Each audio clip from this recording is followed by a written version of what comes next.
Dear students, I believe within few days your graduation exams are going to be over and you can take the start for your civil services preparation. We at Shubhra Ranjan IAS have always tried to provide the best of guidance to the students, and we are really proud of our pedagogy, our teachers, as well as the students who have performed very well year after year. Since there is a lot of confusion with respect to the guidance, so I will make an effort that you come to know who all are our faculty, what is our team, what is their approach towards the civil services preparation, so that you can take an informed decision.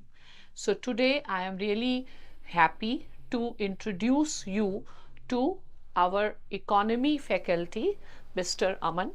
And Aman sir has been associated with us from the inception of the institute, and I need not to tell about the importance of economy in the general studies preparation, both from the perspective of prelims as well as from perspective of mains.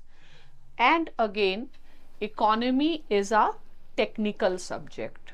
Hence, it cannot be dealt with a generalist approach. You cannot take economy for granted studying from a generalist approach. Besides this, in economy or in entire exam, I feel that experience really matters. So if you are in the hands of experienced teachers, if you are in the hands of the teachers who are well versed and have been performing, you are always in the safe hand. So today I will ask Aman sir about economy, how he intends to take the classes, what is the course features, what are the specialities of his teaching, besides do's and don'ts for the general understanding. So welcome Aman sir. So first of all, I would like that you tell students about how important is the component of economy in overall preparation. Economy has really been important for prelims and mains point of view.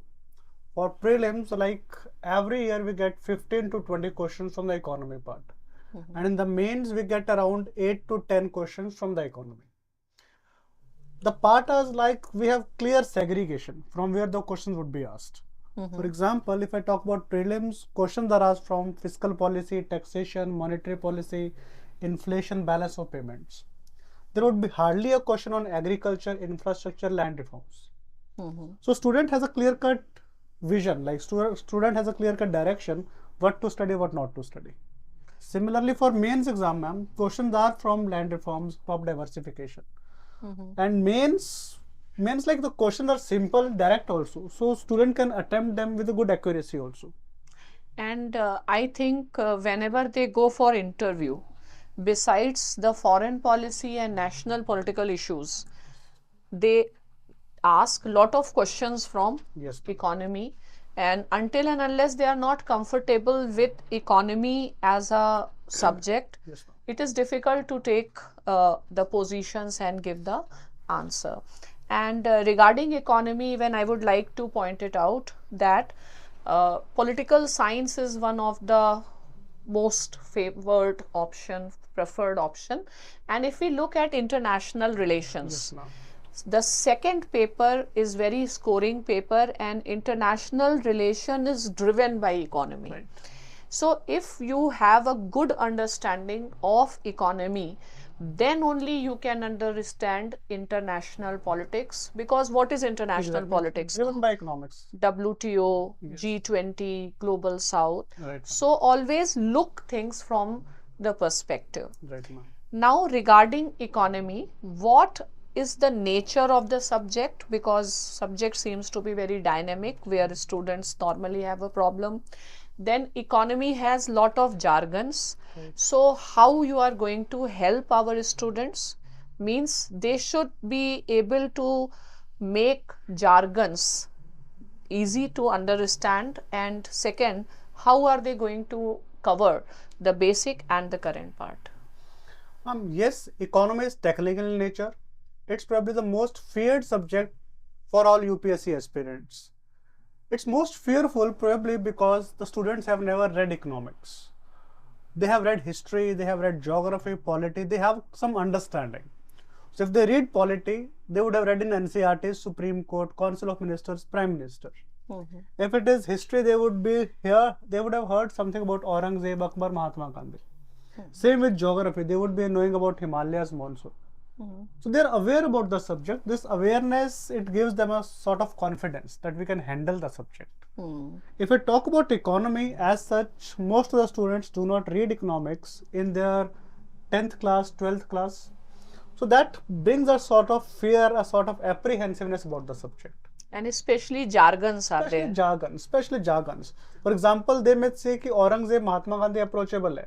But if I tell them that build, operate, transfer, engineering, procurement, construction, or say MCLR, these things appear like from which world they have come out. And it's quite possible once they understand these terms, they may be easier than history or polity. So first approach should be a open mind. That they should come to the class with an open mind, that they are learning a new subject. It may not be difficult. Just it is new to them. So that's we should be that the student, it's a message to the students that if they are reading economics, read it with an open mind. Do not think that the subject is difficult. It's not at all difficult. It's little bit technical, and being technical, it is an advantage. You learn it once, you understand it once, you would never forget about it. That's because advantage. That is a conceptual subject. Right. You don't have to revise again and again. And of course, every subject has its challenges, but I believe an experienced teacher can obviously make the task. After all, that is the role of the teacher. And from the students' reviews, sir has been teaching, and one quality of sir I know, that he creates a very comfortable environment for the students. I will say a student-friendly environment, because teachers, I believe they have to be very approachable to the students, and this is one quality I have observed in Aman sir's classes. Now coming to the next thing in economy, normally, as you said, that since they don't study, I believe that economy is some subject where without hand holding it is difficult. You can read history on your own, but you can't do it. And if at a start somewhere in terminology you go wrong, right now, then everything will go for toss. So we have to be very careful about this. So the classes will be covering the basic, current. Students have a concern about answer writing. So if you can give them some view about how you will be conducting the classes, at how we will be covering prelims, mains, answer writing, current, these parts. Actually, I would take this opportunity, like I would start from the previous question which you asked. What will be the approach to the class? So my actually approach is, I want to make it student friendly. The student should not have a stress that he is preparing for UPSC exam. Second stress, he is in economics class. These are two different stresses. He is already under stress because a lot of students who come to Delhi, they are moving out from their house for the first time. They have a lot of other challenges. Challenges like the PG is not suiting them, the food is not suiting them, they are not able to manage the class schedules. Top of that, if we give them a stress of studies, a stress of economy, they may feel overburdened. We need to create an atmosphere in the class where the student is comfortable. He is himself. It shouldn't happen that he comes to the class with a baggage that, oh, he's preparing for UPSC. He should be coming in the class with a motive of learning. If he learns well, then probably he'll be able to deliver well. Yes. But that atmosphere has to be very lively. And I would say that my classes are liked by students because I have that atmosphere in the class where students they come, they enjoy, they laugh, and side by Otherwise, side they learn. staying for 2.5 hours Quite difficult. is not It's that very easy difficult. It's very because difficult. in universities you have 45 minutes classes. Yes. And if we see a normal concentration span, it's only 40 minutes. Yes. And if we see the normal gadgets which are coming up, Insta Reels, YouTube Reels, they have further reduced the concentration span. So in that case, we need to make sure that you teach a concept, have some jokes, have some lively atmosphere, do some sarcasm, again come to the concept. It should be like to and fro, to and That fro, is to the and fro. only way you can sustain for 2.5 Exactly, hours. exactly. Ma'am. And now I'll come to the second part, the approach in the class, what I would be teaching. Hmm. So we talk about prelims, as I told earlier, we have a clear-cut diversification. These are the topic for prelims, these are topic for mains. So once I cover the prelims part, there would be a discussion of questions, PYQs on that particular topic. For example, if it is national income. So once national income is discussed, discuss 4 or 5 previous year questions on national income. We move to next chapter. So we move to human development and inclusive growth. Inclusive growth is the main specific topic. So again, we need to tell them how to write answers over here. What's required. Again, if I talk about inclusive growth, themes are repeated. Like the question which was asked in 2023 mains was same which was asked in 2014 mains. Okay. Which was how is inclusive growth relevant? That time the question was in 2014 inclusive growth and capitalism. This time the question was inclusive growth and market oriented growth. Both are same thing, it's just the terms are different. We need to understand the questions are repeated, the themes are repeated. So the approach will be like, if the topic is important from prelims perspective, we discuss it from prelims perspective. If it's important from mains perspective, we discuss it from mains perspective. It has to be flexible. We cannot go with like one size fits all policy. And we need to consider what's happening in the PYQs. Taxation chapter. You won't believe in the last 10 years, only 2 questions have come from taxation in prelims. Only GST. 2 questions in mains exam. That too, they were not from taxation, they were from budget. Because budget is mentioned in the syllabus. If I talk about UPSC, we say UPSC is more oriented towards say poverty, inequality. That's why people want to get into service. Alleviate poverty, reduce inequality. So we think inequality and poverty are very important. Last 12 years, not a single question from inequality, not a single question from poverty. We cannot be emotional when we decide what to read, what not to read. So I'll just take one more. For example, if I see about prelims, in 2023 a question came chess Olympiad. So a lot of students would skip that portion if in newspaper. Why chess Olympiad? They may think it's sports question, not important from prelims point of view, not important from mains point of view. I had the same attitude when I was preparing.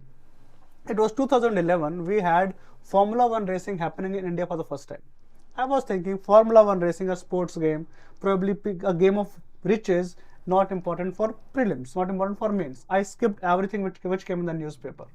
I went to the mains exam, a question of 15 marks directly from Formula 1 racing. Because Formula 1 racing important, happening in India for the first time.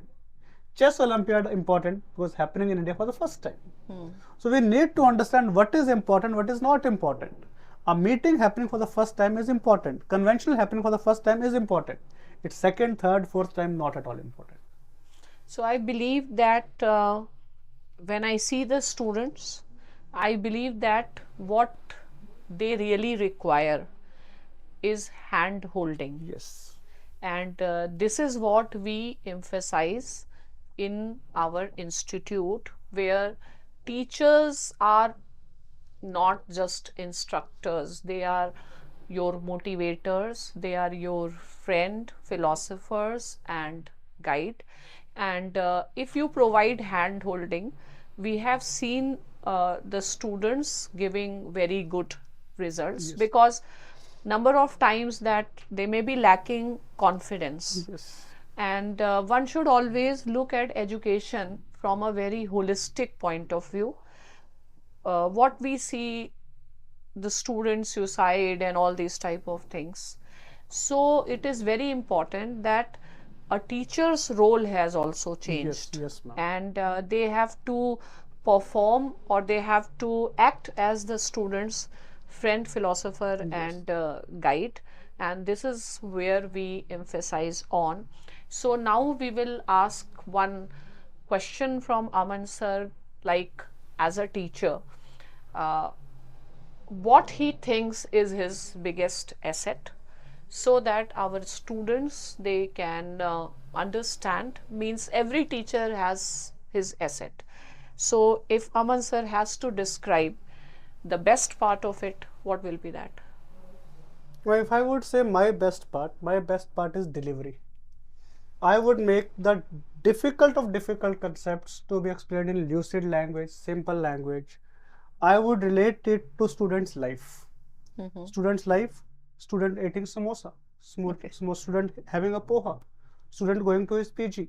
So these are the things which he is able to relate. Hmm. My main examples, like the class which I took today, my main examples are Shubharanjan ma'am. If it is share market, it is Shubharanjan IAS. If it is insolvency bankruptcy code, it is Shubharanjan IAS. If it is promoter, it is Shubharanjan ma'am. Because students are able to relate. Hmm. When I say a firm, when I say a firm, steel manufacturing company, they don't understand what is a steel manufacturing company. If I say Shubharanjan IAS, yes, they have a picture. Yes, Shubharanjan IAS. So that's very important. We need to give real life examples to the Example. students so that they can understand. At the same time, we need to create again the same thing.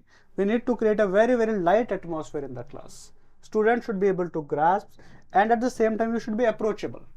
Students should not be afraid of you to ask any silly question. Because most of the time, what happens is there may be two students in the class, both may be having same set of doubts. One won't be asking because he thinks what the other would be thinking about. Yes, this is what yesterday only some students came to me. They said ki they cannot speak in English, so they are not asking question. And, Rather, I would remember, rather when I would go to regional centers, I would tell the students, you ask your doubt in Telugu. No Yes. issues. I don't understand Telugu. Other your friends, they do understand. Yeah. They would translate in English. But please be yourself in the class. Ask your doubts. Because, we know that you do not know. We know that thing.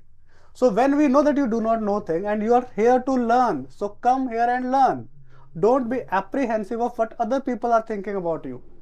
So be yourself and do not have any stress whether you would clear it or you won't clear it.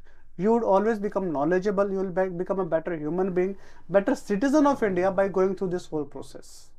Last thing, would you like these students to prepare something in advance before they join the classes, or you want to recommend any book list? As such, I would recommend them just to read newspaper. That's it. Nothing more than that. Even if they don't understand a terminology, let it be. Have They a should little be bit just aware ki just what is aware. what are the terms. What are the terms? They shouldn't be afraid of it. Let it be. If it's a new term, let it be. At least read the editorials. Have some view on the things. Other than that, I won't mention anything that you need to go through NCRTs or any other book. Not required. Not at all required. So I think, do you want to say something else, or should we No. just? That's it. So I believe this conversation has helped you, and Aman sir will also be available at the institute. You can inquire if you are looking for any personal counseling or sessions with our teachers to interact further. Thank you.